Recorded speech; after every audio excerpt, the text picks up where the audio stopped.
যুবসাথীর SMS পেয়েছেন কিন্তু এখনো পর্যন্ত ব্যাংকের অ্যাকাউন্টে টাকা ক্রেডিট হয়নি। অনেকেই ২টি ৩টি এসএমএস পেয়েছেন, অনেকেই একটি এসএমএস পেয়েছেন। এমনকি দেখা গিয়েছে কেউ এখনো পর্যন্ত এসএমএসই পায়নি। তাহলে যারা এখনো পর্যন্ত এসএমএস পায়নি তাদের কি ব্যাংকের অ্যাকাউন্টে টাকা আসবে না? অথবা যারা এসএমএস পেয়েছে তাদের কবে টাকা ব্যাংকের অ্যাকাউন্টে আসবে? অথবা তাদের কি টাকা দেওয়া হয়ে গিয়েছে? অথবা অনেকেই কিন্তু বলছেন যে একটি এসএমএস শুধুমাত্র আপনি পেয়েছেন, সেই এসএমএসটি পেলেই কি আপনি টাকা পাবেন? তেমনটা কি? অথবা অন্য কি আপনাকে আরো কোনো এসএমএস পাওয়ার জন্য অপেক্ষা করতে হবে? বিস্তারিত তথ্য জানাবো, ভিডিওটি প্রথম থেকে শেষ পর্যন্ত কন্টিনিউ করুন। প্রথমে আগে আপনাদের আমি এসএমএসটি দেখিয়ে দিচ্ছি, অন স্ক্রিন দেখতেই পাচ্ছেন। Information and cultural affairs department থেকে এই এসএমএসটি এসেছে। হোয়াটসঅ্যাপে অনেকের এই এসএমএস এসেছে, অনেকের আবার মোবাইলের এসএমএস বক্সে কিন্তু এই এসএমএস এসেছে। হোয়াটসঅ্যাপে যে এসএমএসটি এসেছে সেখানে কিন্তু একটি ভিডিও ফুটেজ রয়েছে এবং তার নিচেই বলা হচ্ছে, প্রিয় যুবসাথী, আমাদের অঙ্গীকার অনুযায়ী বাংলার যুবসাথী প্রকল্পে অন্তর্ভুক্ত হওয়ায় আপনাকে স্বাগত। রাজ্য সরকারের নিজস্ব তহবিল থেকে আর্থিক সহায়তার প্রথম মাসের ১,৫০০ টাকা আপনার ব্যাংকের অ্যাকাউন্টে জমা করা হলো। আপনি ভালো থাকুন, সুস্থ থাকুন। শুভেচ্ছা সহ মমতা ব্যানার্জি, মুখ্যমন্ত্রী, পশ্চিমবঙ্গ সরকার। এই ধরনের কিন্তু হোয়াটসঅ্যাপে এসএমএস আসছে। এসএমএসটি পাওয়ার পর অনেকেই বলছেন যে এখনো পর্যন্ত আপনাদের ব্যাংকের অ্যাকাউন্টে টাকা ক্রেডিট হয়নি, কিন্তু এখানে বলা হচ্ছে যে আপনাদের ব্যাংকের অ্যাকাউন্টে টাকা পাঠানো হয়েছে। তাহলে আপনারা কতদিন পর্যন্ত অপেক্ষা করবেন? কতদিন পর্যন্ত আপনাদের অপেক্ষা করতে হবে সে বিষয়ে ইতিমধ্যেই অভিষেক ব্যানার্জি কিন্তু জানিয়ে দিয়েছেন। সেটা একটু পরে আপনাদের আমি জানিয়ে দিচ্ছি। তার আগে আপনাদের আমি জানিয়ে দিচ্ছি, এই ধরনের কিন্তু একটি এসএমএস আসছে। এই হোয়াটসঅ্যাপ মেসেজটি আসার পর এই ধরনের এসএমএস আপনার মেসেজ বক্সে আসতে পারে, যেখানে বলা হবে your claim of RS ১,৫০০ Yuvasathi is release from. এখানে আপনাদের ট্রেজারি নামটা থাকবে এবং এখানে কিন্তু বলা হবে schedule to be credited to bank account. এখানে আপনাদের ব্যাংকের অ্যাকাউন্টের শেষের কয়েকটা ডিজিট দেখতে পারবেন। এখানে কিন্তু একটি তারিখ উল্লেখ করা থাকবে। WBIFMS থেকে এই এসএমএসটি পাঠানো হবে এবং যে তারিখটা এখানে দেখতে পারবেন সেই তারিখের মধ্যে আপনাদের ব্যাংকের অ্যাকাউন্টে টাকাটা ক্রেডিট হতে পারে, অথবা এখানে যে তারিখটা থাকবে তার 1 থেকে 2 দিনের মধ্যে আপনাদের ব্যাংকের অ্যাকাউন্টে কিন্তু টাকাটা ক্রেডিট হবে। তবে এই এসএমএসটি আসা মানেই কিন্তু আপনি বুঝে নেবেন যে আপনাদের ব্যাংকের অ্যাকাউন্টে কিন্তু টাকা আসবে। তবে হোয়াটসঅ্যাপ মেসেজটি পাওয়ার পরই যে আপনাদের ব্যাংকের অ্যাকাউন্টে টাকা আসবে তেমনটা কিন্তু না। যখন আপনাদের ট্রেজারি থেকে টাকাটা ছাড়া হবে সাথে সাথেই কিন্তু আপনারা এই ধরনের একটি এসএমএস পাবেন।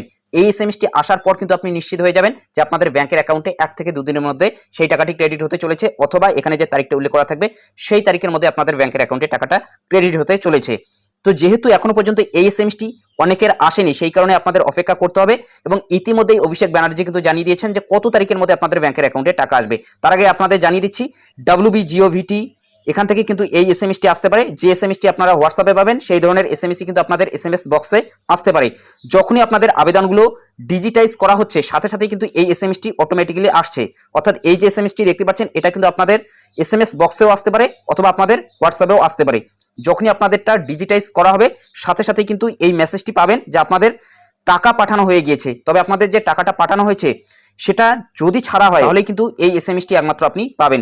যদি টাকাটি এখনো পর্যন্ত ছাড়া না হয় সেক্ষেত্রে কিন্তু আপনি এই এসএমএসটি পাবেন না, এবং এই এসএমএসটি পাওয়ার পরে কিন্তু আপনি নিশ্চিত হয়ে যাবেন যে আপনাদের ব্যাংকের অ্যাকাউন্টে টাকা আসা শুরু করবে। ইতিমধ্যেই যুবসাথীর টাকা ব্যাংকের অ্যাকাউন্টে চলে এসেছে। অন স্ক্রিন আপনারা দেখতে পাচ্ছেন 6 লক্ষ অ্যাকাউন্টে ঢুকলো যুবসাথীর প্রায় 90 কোটি। তো কোন জেলার এই টাকাটি এসেছে, কি বলা হচ্ছে বিস্তারিত আপনাদের আমি জানিয়ে দিচ্ছি। তার আগে জানিয়ে দিচ্ছি, যারা এখনো পর্যন্ত এসএমএস পাননি অর্থাৎ হোয়াটসঅ্যাপ অথবা মেসেজ বক্সেও যদি আপনি এসএমএস না পেয়ে থাকেন সেক্ষেত্রে আপনাদের কি করতে হবে? আপনাদের কোনো কিছু করার দরকার নেই, আপনারা অপেক্ষা করুন।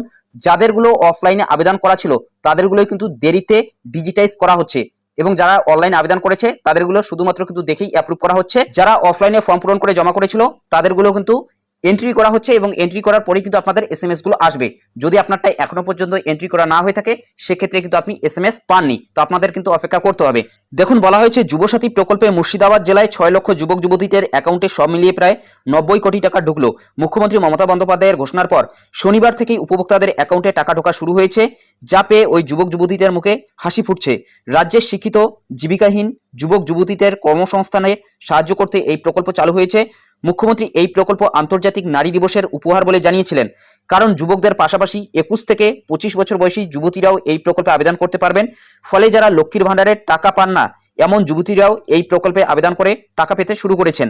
তাছাড়াও এখানে বলা হয়েছে এই প্রকল্পের মাধ্যমে শিক্ষিত বেকার যুবক যুবতীদের প্রতি মাসে ১,৫০০ টাকা আর্থিক সাহায্য করা হচ্ছে। নিয়ম অনুযায়ী যারা মাধ্যমিক বা সমতুল্য পরীক্ষায় পাশ করেছেন, কোনো চাকরি বা কাজ করেন না, তারা এই প্রকল্পের সুবিধা পাবেন। চাকরি না পাওয়া পর্যন্ত সর্বোচ্চ 5 বছর সুবিধা মিলবে। কোনো স্কলারশিপ, শিক্ষাশ্রী, কন্যাশ্রী বা রূপশ্রী প্রকল্পের সুবিধা পেলেও এই প্রকল্পে আবেদন করা যাবে। এক কথায় যারা শিক্ষার্থী রয়েছে তারা যে কোনো স্কলারশিপের সাথে কিন্তু এই প্রকল্পের সুবিধা পাবে। তবে রাজ্য সরকারের অন্য কোনো প্রকল্পে আর্থিক সুবিধা পেয়ে থাকলে এই প্রকল্পের টাকা মিলবে না। তবে এখানেও কিন্তু নজির গড়া একটা জিনিস দেখা যাচ্ছে, যেখানে কৃষক বন্ধু প্রকল্পের টাকা পাওয়া সত্ত্বেও কিন্তু এসএমএস আসছে, অথবা লক্ষ্মীর ভান্ডার প্রকল্পে যারা আবেদন করেছিল অথবা যারা সুবিধা পাচ্ছে তা সত্ত্বেও কিন্তু তাদের এসএমএস এসেছে, এই ধরনের অনেক কিন্তু দেখা গিয়েছে অথবা অনেকেই কিন্তু এই ধরনের রিপোর্ট দিচ্ছেন। তাছাড়াও বলা হচ্ছে মুর্শিদাবাদ জেলায় যুবসাথী প্রকল্পে প্রায় 6 লক্ষ যুবক যুবতী টাকা পেতে শুরু করেছেন। সেই সঙ্গে ভূমিহীন চাষি বা ক্ষেত মজুরদের এবার রাজ্য সরকার আর্থিক সাহায্য করছে। যারা অন্যের জমিতে চাষাবাদ করে জীবনযাপন করেন তাদের বছরে 2টি পর্যায়ে 4,000 টাকা দেওয়া হবে।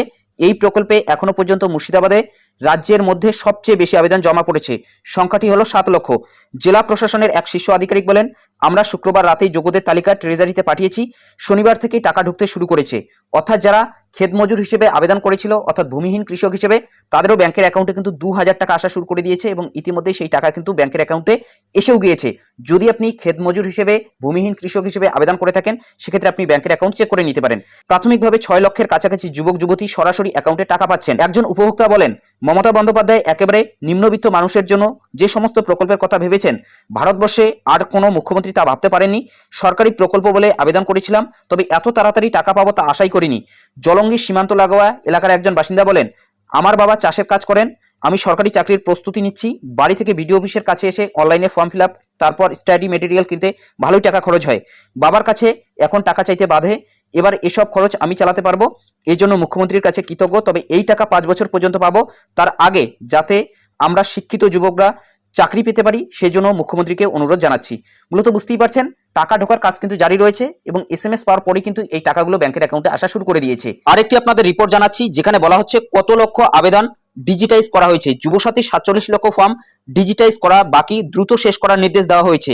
যুবসাথী প্রকল্পের টাকা ঢুকতে শুরু করেছে। অনলাইনে আবেদন করা যুবক যুবতীদের সব প্রক্রিয়া দ্রুত হয়েছে, অর্থাৎ যারা অনলাইন আবেদন করেছিল তাদেরগুলো কিন্তু আগে অ্যাপ্রুভ করা হয়েছে এবং তারাই কিন্তু প্রথমের দিকে এসএমএস পেয়েছিল এবং তাদেরই কিন্তু ব্যাংকের অ্যাকাউন্টে প্রথমের দিকে টাকা আসছে। কিন্তু অফলাইনে যারা ফর্ম পূরণ করেছেন তাদের অনেকেরই এখনো সেই আবেদন ডিজিটাইজ করার কাজ বাকি আছে। সেটা না হওয়া পর্যন্ত সংশ্লিষ্ট আবেদনকারীর অ্যাকাউন্টে টাকা ঢুকবে না, কারণ অনলাইনে পুরো ব্যাপারটি আপলোড হওয়ার পরেই বাকি প্রক্রিয়া শুরু হবে। সরকারি রিপোর্ট অনুযায়ী এখনো 47 লক্ষের সামান্য বেশি আবেদন ডিজিটাইজেশন করা বাকি আছে। কয়েকদিনের মধ্যে এই কাজ শেষ করতে চাপ দিচ্ছে নবান্ন। এখন কতদিনের মধ্যে এই প্রক্রিয়া শেষ করতে পারবে জেলাগুলি সেটাই দেখার। সব মিলিয়ে 60 লক্ষের কিছু বেশি আবেদনের ডিজিটাইজেশন করতে হবে। তার মধ্যে সোমবার পর্যন্ত 10 লক্ষের বেশি ফর্ম অনলাইনে তোলা সম্ভব হয়েছে। যেখানে যেমন এই কাজ হচ্ছে সেখানে সেইভাবে টাকা ছাড়ার প্রক্রিয়া এগিয়ে যাচ্ছে। কিন্তু যেহেতু এখনো একটা বড় সংখ্যক আবেদনের ডিজিটাইজেশন করা বাকি, তাই এসব আবেদনকারীদের টাকা পাওয়ার জন্য আরও কিছুটা অপেক্ষা করতে হবে বলেই মনে করছে প্রশাসন। রাজ্যের রিপোর্ট অনুযায়ী সর্বাধিক আবেদন পড়েছে দক্ষিণ 24 পরগনায়। এখানে অফলাইন বা ক্যাম্পে গিয়ে ফর্ম জমা দিয়েছিল 5,82,711 জন। 1 লক্ষের মতো ফর্ম ডিজিটাইজ করা হয়েছে। যেসব জেলায় আবেদনকারী বেশি সেখানে কাজও অনেক বাকি রয়েছে। তালিকায় উল্লেখযোগ্য জেলাগুলি হলো উত্তর 24 পরগনা, নদিয়া, হুগলি প্রভৃতি জেলা। মূলত বুঝতেই পারছেন যেসব জেলাতে অফলাইনে ফর্ম পূরণের কাজটা বেশি হয়েছিল সেই সব জেলাতে কিন্তু ডিজিটাইজের কাজটা একটু ধীরগতিতে চলছে এবং আপনাদের অপেক্ষা করতে হবে। যেখানে মুখ্যমন্ত্রী মমতা বন্দ্যোপাধ্যায় কিন্তু ঘোষণা দিয়েছিলেন যে নারী দিবসের দিন থেকেই আপনাদের ব্যাংকের অ্যাকাউন্টে টাকা আসবে এবং 8 তারিখ থেকে আপনাদের ব্যাংকের অ্যাকাউন্টে টাকা ঢুকবে। তবে এই যে ডিজিটাইজের কাজটা সেটা কিন্তু এখনো পর্যন্ত বাকি রয়েছে, সেই কারণে আপনাদের টাকা ঢুকতে দেরি হচ্ছে। তবে অভিষেক ব্যানার্জি জানিয়ে দিয়েছেন 18 তারিখের মধ্যেই যাতে উপভোক্তারা সকলেই টাকা পেয়ে যান, সেই কারণে আপনাদের অপেক্ষা করতে হবে এবং কয়েকদিনের মধ্যে আপনাদের এসএমএস আসা শুরু করবে এবং ব্যাংকের অ্যাকাউন্টে কিন্তু টাকা ঢুকে যাবে।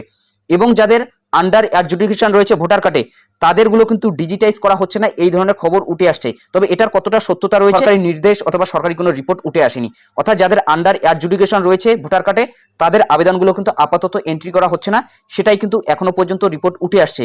যদি এটা নিয়ে কোনো ধরনের নতুন আপডেট আসে অবশ্যই কিন্তু আপনাদের আমি ভিডিওর মাধ্যমে জানিয়ে দেবো। তবে খুব শীঘ্রই আপনাদের ব্যাংকের অ্যাকাউন্টে টাকা আসতে চলেছে এবং কয়টি এসএমএস পাওয়ার পর আপনাদের ব্যাংকের অ্যাকাউন্টে টাকা আসবে সেই বিষয়ে কিন্তু আপনাদের ডিটেলসে জানিয়ে দিলাম। তো ভিডিওটি শেষ পর্যন্ত কন্টিনিউ করার জন্য আপনাকে অসংখ্য ধন্যবাদ। যদি ভিডিওটি ভালো লাগে একটি লাইক করে দেবেন, চ্যানেলে নতুন হলে চ্যানেলটি সাবস্ক্রাইব করে নিয়ে পাশে থাকা বেল আইকনটি প্রেস করে অল নোটিফিকেশনটি অন করে দেবেন। যদি ফেসবুক থেকে দেখে থাকেন অবশ্যই পেজটি ফলো করতে ভুলবেন না। তো ভালো থাকবেন, সুস্থ থাকবেন, দেখা হচ্ছে নেক্সট ভিডিওতে।